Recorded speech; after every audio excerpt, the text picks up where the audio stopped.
السلام عليكم ورحمة الله وبركاته. دمان أصابت كحرن جنرال صومقا بوادين سلامي magacaygu waa Nuurdiin.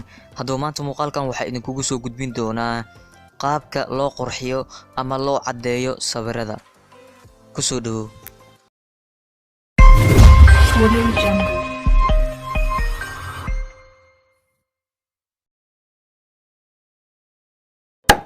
Okay saaxiibayaal, isku soo noqod wanaagsan. Haddaba marka ugu horeyso application-ka maanta aan isticmaali doono waa application-ka PixArt. waan ognahay dhamaantiin inay jiraan application kale kuwaasi oo lagu qurxiyo laguna editing gareeyo sawirada. Haddaba PixArt ayaa aniga isticmaaleynaa. Marka ugu horeyso waxaa soo gashanaysaa sawirka aad dooneyso inaad qurxiso ama aad cadeyso. Kadib sawirka markaad soo gashato soo u jeedo sawirka waa madow yahay. yacni Facebook-gaaga haddaad dhigto yacni asxaabta yaabayaan waxay leeyihiin sawirka madow badnaa, sawirka foolxumo badnaa.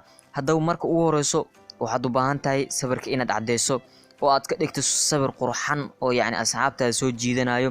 Marka ugu horeyso waxaad soo galaysaa application-ka PixArt. Kadib waxaad ku dhufanaysaa meesha ay ku qoran tahay tools. Kadib halkaas ayaad ka sii dooranaysaa. Markaad ka sii doorato haddaba halkan ayuu kuu soo gudbin doonaa size-kana saan u soo jiidaysaa. waad cadeynaysaa yacni qiyaastaada ku xiran tahay. Kadib waxaad imaanaysaa meeshan kale ee aad u jeedo aad imaanaysaa yacni kasto color ay ku furaysaa. color markaad ku furto saad u jeedo sawirkii wuu isbedelay yacni cadaan ayuu noqday sawirkii kii hore in badan wuu ku duwan yahay saad u jeedo. haddaba saxda calaamada kore ee saxda ayaa taabanaysaa markaad dhameyso cadeynta ama qurxinta. haddaba saa u jeedo sawirkii wuxuu isku bedelay mid cadaan ah. haddaba waxaan ku dareynaa yacni shaatiga kastoo cadaan uu noqday waxaan ka dhigaynaa yacni sidiis hore. kadib meeshaas kore ayaa taabanaysaa. kadib markii yacni hoos taabanaysaa saa u jeedo shaatigii buluug ayaan ka dhigaynaa si yacni kalarkiisa loo arko.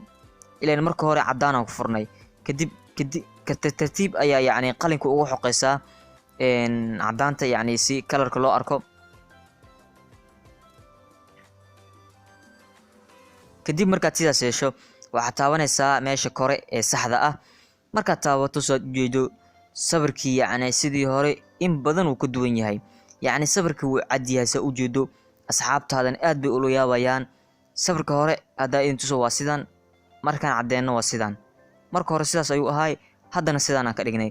waad dareemi kartaa farqiga weyn oo ay u dhexeeyo labadan sawir ama yacni markuu hore siduu ahay iyo hadda. yacni waa jiraan application kale lagu cadeeyo sawiraanta balse PixArt waa application aad u weyn wax badan oo ku qabanayo. saad u jeedo sawirkii hore waa san kadibna sidan ayuu u bedelinay. sawirkii yacni kii hore uu ka dubnaaday yacni in badan uu ka dubnaaday sidaan uu hadda noqday markaan editing gareynay. marka horena sidaan ayuu ahay. farqi weyn u dhexeeyo run ahaantii.